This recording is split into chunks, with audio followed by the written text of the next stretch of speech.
नई रजिस्ट्रेशन व VLTD GPS के संबंध में उत्तर प्रदेश सरकार व सड़क परिवहन और राजमार्ग मंत्रालय के आदेश अधिसूचना के अनुसार दिनांक 30 जनवरी 2026 से कमर्शियल वाहनों पर कर व्यवस्था में संशोधन किया गया।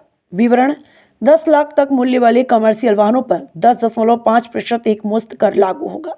10 लाख से अधिक मूल्य वाले कमर्शियल वाहनों पर 12.5% एक मुश्त कर टैक्सी ड्राइवर में और अब हलचल मची हुई है, जो काफ़ी समय से परेशान है वन टाइम रोड टैक्स जमा करने के लिए।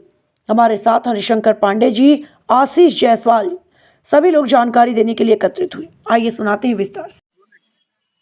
नमस्कार, वी न्यूज मीडिया से मैं रमेश चंद।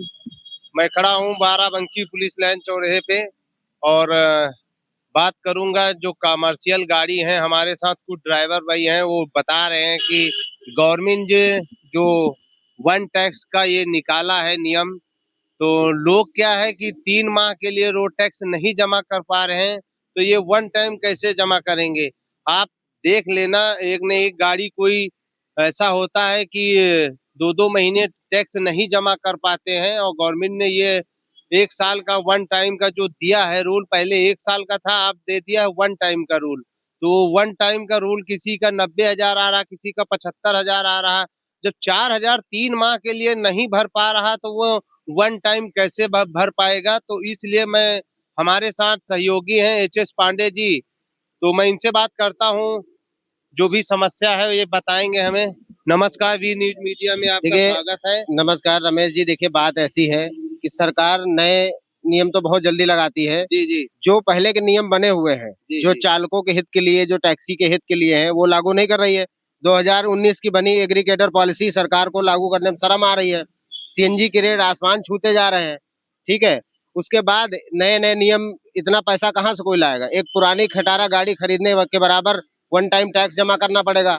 कहाँ से आदमी पैसा लाएगा। जैसे तैसे लोग टैक्सी चला के अपना काम चला रहे हैं और आप उन पर टैक्स थोप दे रहे हो अलग से जबरदस्ती का। कंपनियां भी पैसा भी तो कम दे रही हैं, भी सुनने में आ वो रहा तो है। बिल तो कम है ही है, इसीलिए तो एग्रीगेटर पॉलिसी की हम लोग डिमांड कर रहे हैं। एग्रीगेटर पॉलिसी लगाई जाए।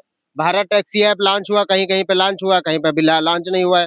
पहले हमको 20 रुपए प्रति किलोमीटर का किराया चाहिए सरकार से। उसके बाद आप अपनी जो डिमांड है आप बताइए, हम उसको मानेंगे। तो इसके जो किराया को लेकर आप लोगों ने कभी सवाल किया? बहुत बार सवाल हुआ, हड़ताल हुई, भूख हड़ताल हुई, कितने बड़े बड़े प्रदर्शन हुए, लेकिन कोई समझने वाला, सोचने वाला नहीं है। हमारे साथ एक और सहयोगी हैं जो आशीष जायसवाल जी हैं, मैं इनसे पूछता हूँ कि ये जो वन टाइम के बारे में जो बता रहे हैं। देखिए, जो वन टाइम का है, अगर ये नई गाड़ी का दे रहे हैं तो एकदम क्लियर है, क्योंकि नई गाड़ी में जब भी आप लेने जाएंगे तो फाइनेंस के थ्रू क्लियर कर सकते हैं। लेकिन पुरानी गाड़ी आप जिसकी 2-3 महीने हो गया है, अगर वो लेने जाएगा तो उसका कैसे क्लियर होगा। अब हमारे जैसे मेरी गाड़ी अभी 3 महीने पुरानी है, कल मैंने कंफर्म किया टैक्स जमा करने। अब 90,000 रुपए मेरा दिखा रहा है। 1 महीने की पेनल्टी 8,000 रुपए। 1 महीने में 8,000 रुपए तो मैं कमा नहीं पा रहा हूँ इस समय गाड़ी से, और 8,000 पेनल्टी कैसे भरूंगा। तो सरकार को उस पर ध्यान देना चाहिए। 90 हजार रुपए में कैसे 4,000 रुपए भरने के लिए मुझे 1 महीना लेट होना पड़ा है। ये काम की पोजीशन है। हम ये मैं 90,000 रुपए कैसे भरूंगा। गाड़ी खरीदने के लिए उधार लेके, किसी से जुगाड़ करके पैसा लेके आदमी गाड़ी खरीदा है। आप 90,000 रुपए, 1 लाख रुपए उस पर और थोप दे रहे हो। अरे उसको या तो वैसे चलने दो, या तो गाड़ी जो नहीं खरीद रहा है उसके लिए लागू करो। आप कैसे व्यवस्था करके लोग गाड़ी खरीदे, आप कहाँ से पैसा दे देंगे 1 लाख रुपए। नहीं, ये कुछ लोग ये कह रहे थे कि गाड़ियां टैक्सी बहुत हो रही, इस पे कोई लिमिट नहीं लग रही कोई है। नहीं कर सकता, इस पे सरकार करनी चाहिए। सरकार रजिस्ट्रेशन क्यों दे रही। लोग कह रहे हैं हो सकता है इसीलिए ये नियम लागू किया गया कि वन टैक्स जब जमा होगा। अपना अपना तुम कामयाबी, अपना तुम कमी छुपाने के लिए तुम पब्लिक पे थोप दोगे। रजिस्ट्रेशन क्यों दे रहे हो। आप नियम लगा दो कि एक डिस्ट्रिक्ट में इतने से ज्यादा टैक्सी गाड़ी रजिस्ट्रेशन नहीं होगा। देखते कौन निकाल के ले आएगा टैक्सी, जबरदस्ती चला लेगा कोई। ये तो कहने की बातें हैं कि टैक्सी का कम करने का ये तरीका कोई थोड़ी है, तो प्रताड़ना है सीधे सीधे। मैं और इस समय प्राइवेट गाड़ियां भी काफी निकल रही, क्योंकि ये जो वन टाइम रोड टैक्स जमा हो रहा है, तो लोग कह रहे भैया जेब ढीली हो रही है, हम कहाँ से इतना जमा करें। किसी तरीके से मांग जांच के हम गाड़ी लेते हैं। प्राइवेट गाड़ी अपने शौक के लिए लोग लेते हैं, जरूरत के लिए लेते हैं, उनके पास बैलेंस होता है, पैसा होता है। टैक्सी गाड़ी खरीदने वाला आदमी अपने परिवार चलाने के लिए ही टैक्सी खरीदता है। उसके साथ आप ये भेदभाव कर रहे हैं, अच्छी बात नहीं है।